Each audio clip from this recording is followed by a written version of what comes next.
going on, everybody? Man Cave here. I've had a request to do an in-depth video on the Lizard Lick truck, aka the SCX RR10. So what I'm going to be doing today is I'm going to break down this entire truck for you guys, show you all the components that are on it, how it's running, and how much it weighs, which is kind of ridiculous, but that's what happens when you start adding steel in. What you're looking at right now is the receiver for the RC four-wheel drive wireless winch. Those are the power wires that go into a standard battery connector. And underneath the back of the truck here, you can see I have a 3000 milliamp Racer's Edge 6-cell 7.2 volt battery.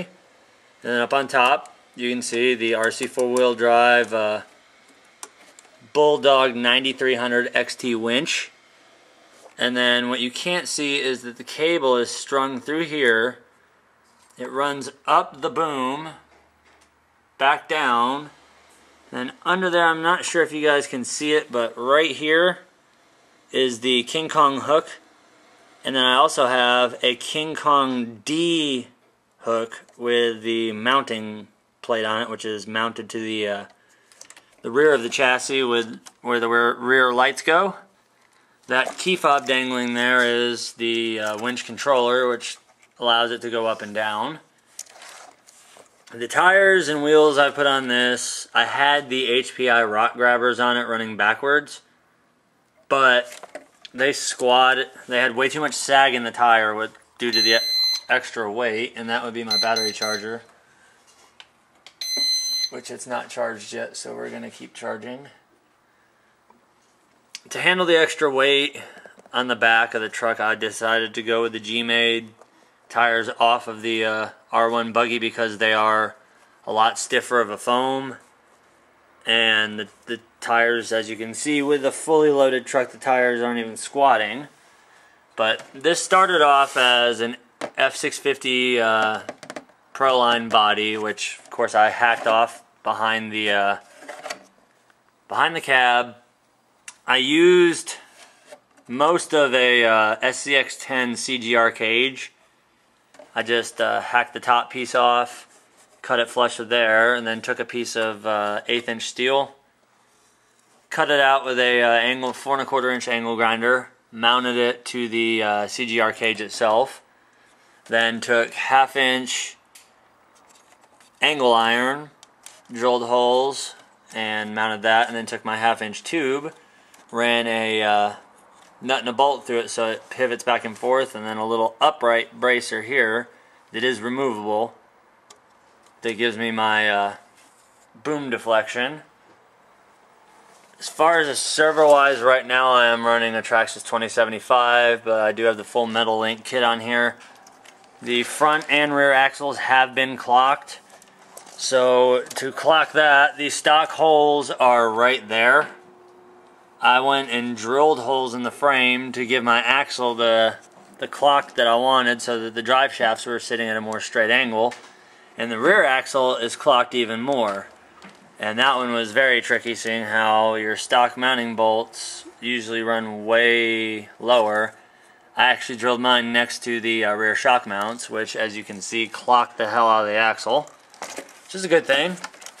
But we're going to take the top off of it now. Well, I can't completely take it off due to the fact that the back of the body is zip tied down to the battery, seeing how there's no way to make posts. For power up front, I have a high output Tenergy 5000 milliamp, and that powers the Novak Timbuktu brushless crawler system with a ballistic, I believe it's a 17.5 turn motor, but it is for a rock crawler, so it's not extremely overfast. I've got also in there is my little light controller for all the axial lights. I have my Spectrum SR300 receiver in there. and everything is just pretty much plug and play with that one. I did have to reset some of the programming on this because I did have it on copperhead to begin with, but quickly realized that brushless, the size motor that came on with the system was not torquey enough for the Wraith. It would just bog down and start cogging every time I tried to climb something. But in this truck, I've got extreme wheel speed. Now I do have 4 lights up front, and I have 2 lights in the rear. Of course, the body mounts I've had to cut and custom do those to get the wheelbase to kind of line up more. Now, as I said before, this truck is only about 95% complete. I still have a few more things to test out with the winch, and then I have to do the lizard lick emblems. I'm going to get those done on a scale size. So that one will be the off-road recovery. It's running the stock axial Wraith shocks, seeing how those big bore Integi shocks I have on Copperhead. It's really a simple truck when you think about it. It's not really that much wiring to do.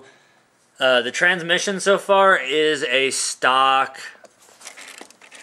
Oh, no. This transmission, I stand corrected. This transmission inside of here has Robinson Racing hardened steel gears. It's got the hardened steel outdrive and the hardened steel idler gear. Those are the 2 biggest issues with this truck, and as you can see, I'm lifting. I've got probably about maybe 25 degrees of flex on the rear end, and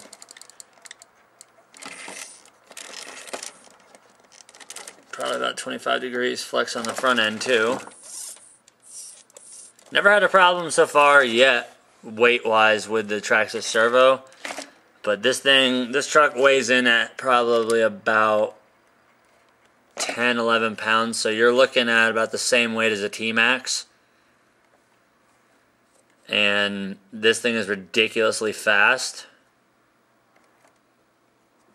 It'd be a great F-off truck, but for what I'm using it for, I think it'll suit just fine. I do plan on probably making the bed out of some lighter steel so it's not so heavy on the rear. And I do have to make some sort of frame extension back here because you can see it's bending the plastic. I'm going to have to make some sort of bracers that run off of the frame up to the outside edge to keep that from sagging in, because it is just ABS plastic.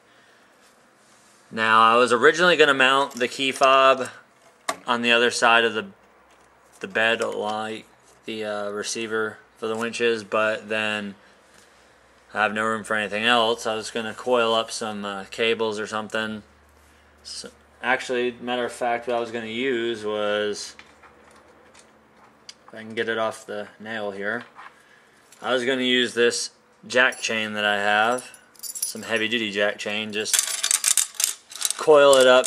That, of course, that's not coiled at all, but coil up one there, and then I do have another one, so I could coil up another chain on the other side, and then when I go to lift the vehicle or tow it or whatever, use these to wrap around the axles or whatever I'm trying to hook to. Now, I've shot a video with the lizard lick truck winching Copperhead over, and that's where I noticed I need to make the bracers here. So hopefully that was a pretty good in-depth video for you guys on this truck. If you have any other questions about it, drop them in the comment section below. And yes, in the background I still have the Venom Creeper Competition Rock Crawler kit that is completely unassembled, but I did find a lot of goodies in that kit. I haven't done an unboxing on that one. I've already opened it, so it kind of spoils the fun. So I'm probably just going to jump into a build series. This one's not going to be out on the trails anytime super soon, because I do need to get a motor and ESC for it. I have a receiver, I have a servo. The only thing I need is a motor and ESC on it. And I've also got to deal with working with this for copperhead.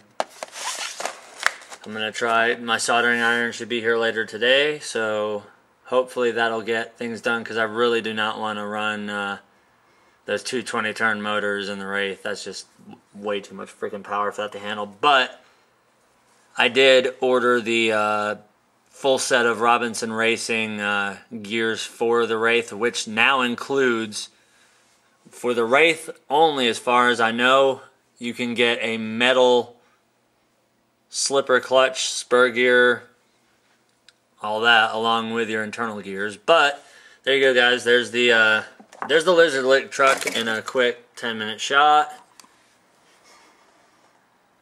I'm charging up the BC Bronco right now, and probably going to charge this one up and probably hit the trails with it. So, like I said, if you guys have any other questions about the Lizard Lick truck, feel free to leave them in the comment section or whatever. Copperhead's done. The Riddler over there actually right now is the featured video on RC Sparks forums. Thank you, Medic, very much for that. This is the second time my Wraiths have been featured. The first one was when I had just the Safari Wraith, which was bone stock except for a few upgrades on it. And now, for this second feature on the forum, the Riddler with the Ruby for Wraith body from Dynamic Concepts has made the featured video. So, once again, I appreciate all the views, all my subscribers. Appreciate Medic for all he does. I mean, he started the forum. He inspired me and probably countless other people to get into RC, and as you can see, I've gone completely nutty with it.